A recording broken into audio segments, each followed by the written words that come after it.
Good day, everyone. We are here to present Pcar Part 10, which is commercial air transport by foreign air carriers within the Republic of the Philippines.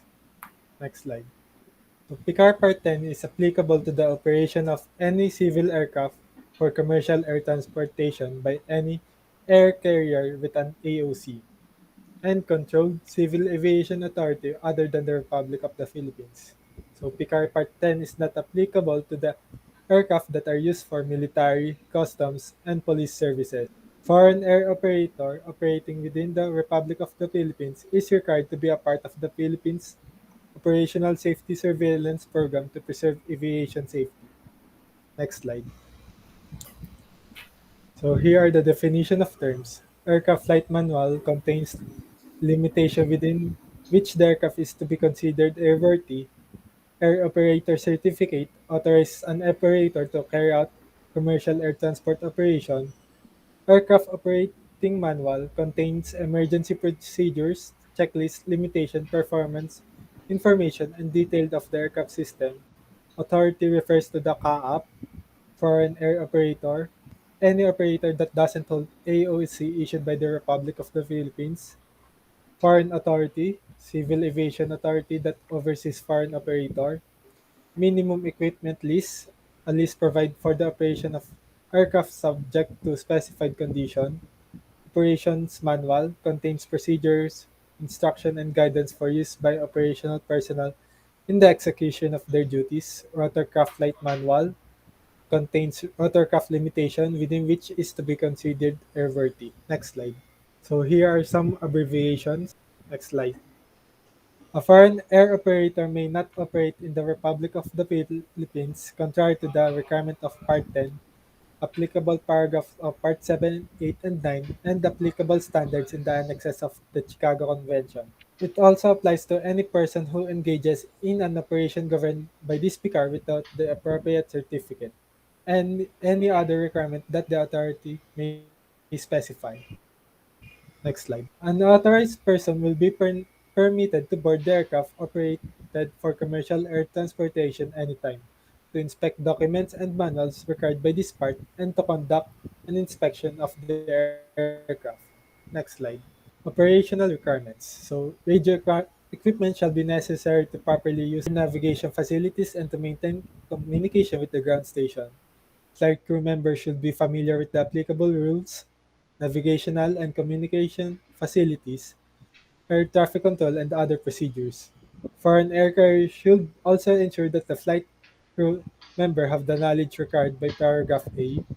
The foreign air carrier shall comply with the practice and procedures prescribed by the Republic of the Philippines. Foreign air operator shall provide two-way communication between the aircraft and ground station.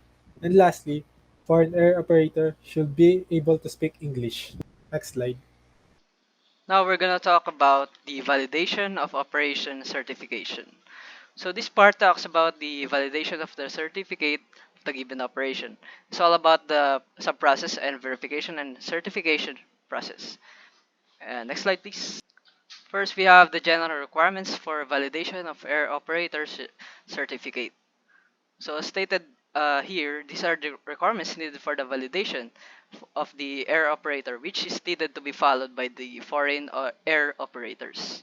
So as stated in the paragraph A, foreign operator must first acquire a air operator certificate in order to do an air operations here in the Philippines.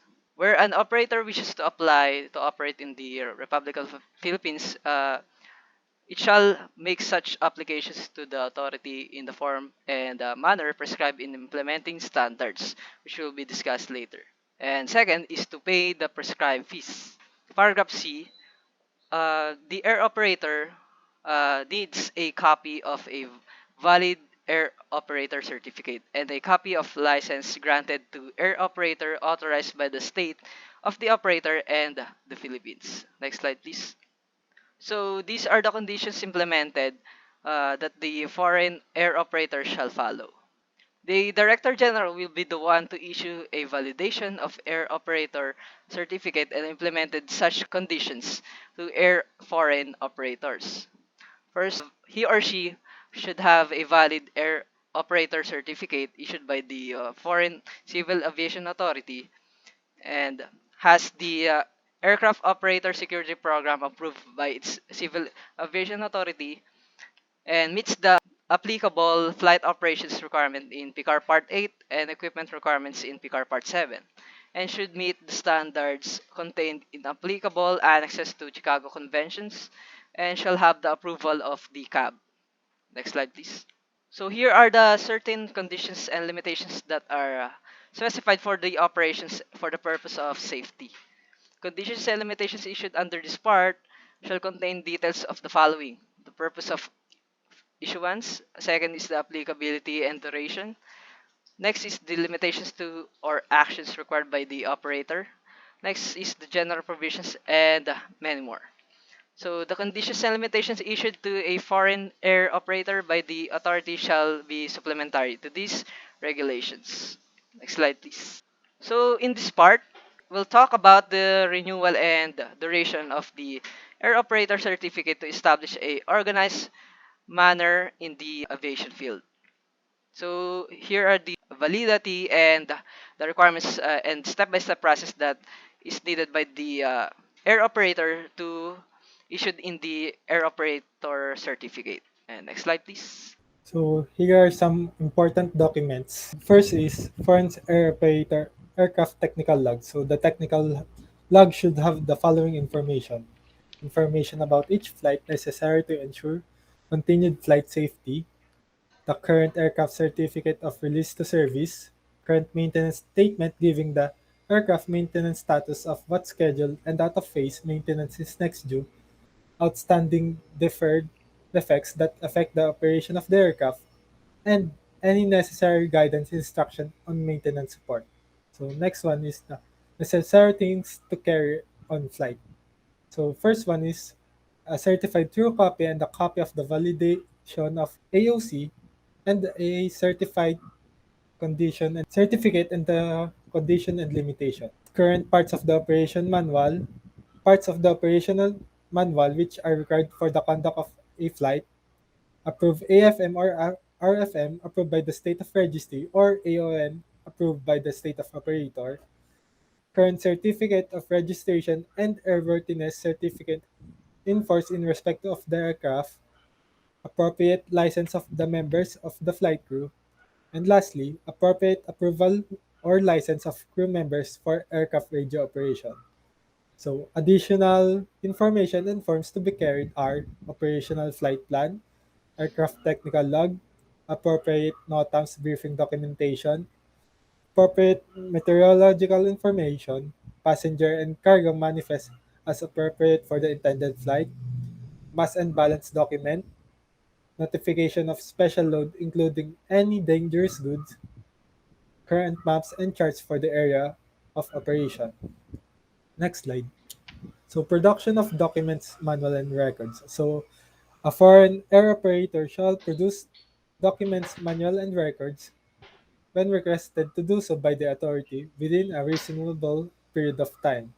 So the authorized person shall also be given those documents, manual and records. And lastly, the pilot in command should have those document manuals and record to be carried on board. So preservation, production, and use of flight recorder recordings. So the flight recorder should be carried and preserve the original recorded data for a period of not less than 60 days unless otherwise directed by the authority. Next slide. So now we're gonna talk about the operations and performance. So for the computation of passenger and baggage weights, a foreign operator shall compute the weights of passenger and baggages. And an authority may require a foreign air operator that is conducting an air operations in the Philippines to produce evidence validating any standard might values. And for the single engine aircraft at night or in IMC, foreign air operator may not operate single engine or non-turbine aircraft at night or in IMC except under special visual flight rules. The state of the operator has ensured the reliability of the turbine engine, operators, procedures, operating practices, and many more. Also, the airplane is equipped with for flight at night and in IMC. And lastly, airplanes issued a certificate of airworthiness before or after January 1, 2005. The foreign operator may operate a single engine turbine aircraft at night and in IMC conditions. And for the single pilot operation under IFR at night, a foreign air operator shall not operate an airplane under IFR or at night by a single pilot unless approved by the state of the operator. And for the flight rules within Republic of the Philippines, within the territorial boundaries of the Republic of the Philippines, foreign air operator shall comply with the flight rules and limitations contained in Pcar Part 8. And next slide, please. 10.5 Flight Crew Member Qualifications. General. So here, for the foreign air operators, for the operation to be conducted in the Republic of Philippines, flight crew is required to have the appropriate license and rating. So para makapag-operate sa Philippines, kailangan ng flight crew ay angkop na lisensya at rating. Age limitation for Subpart A, a single pilot operations on aircraft operating in the Philippines shall be less than 60 years old. If you are above 60, you cannot operate or shall be required to retire. Subpart B, an aircraft engaged in operation in Republic of Philippines requiring more than one pilot as flight crew members, that if one pilot is in the age of 60 up to 65, the other pilot is required to be less than the age of 60. Halimbawa, ang isang piloto ay 62 na, kailangan yung isang piloto ay less than 60 years old. Language proficiency as of March 5, 2008, foreign air operators must make sure that the pilots of the aircraft being used in the Republic of the Philippines meet the language proficiency requirement at least operational level 4. Next slide, please. 10.6 Security. Next slide, please. A foreign operator shall 1. Ensure that all necessary people are familiar with and follow the appropriate guidelines of the operator's state national security program of the state of the operator. Number 2. The foreign operator shall create, uphold, and carry out an authorized training programs that empower the operator staff to take appropriate action to stop unlawful interference like sabotage or unlawful aircraft seizure and to lessen the effects of such events should take place. Number 3. The commander or in their absence, the operator shall immediately notify unlawful interference on board an aircraft to the appropriate local authority and the authority in the state of the operator.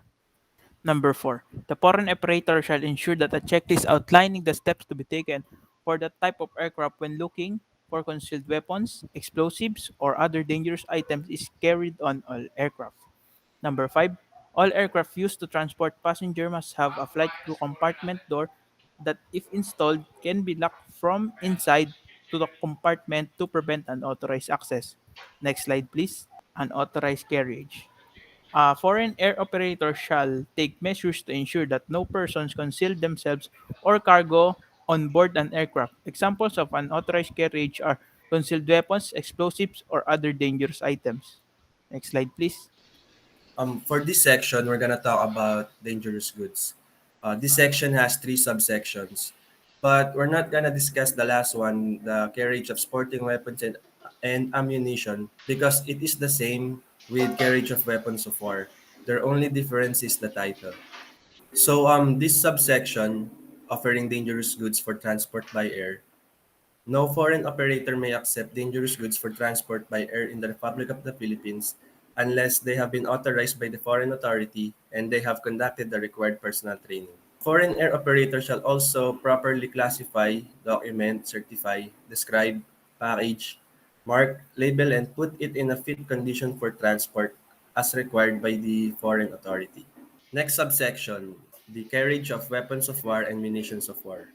A foreign air operator conducting commercial air transportation operations inside the Republic of the Philippines shall not transport weapons of war unless all of the states has granted it to do so.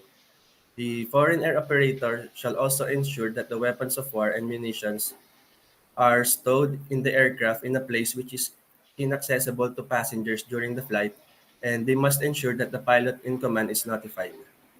Lastly, for the implementing standards, of Pcar Part 10, application for validation of air operator certificate. Each applicant must have two copies of this certificate in the right side before they submit it to the authority. That's all po. Thank you.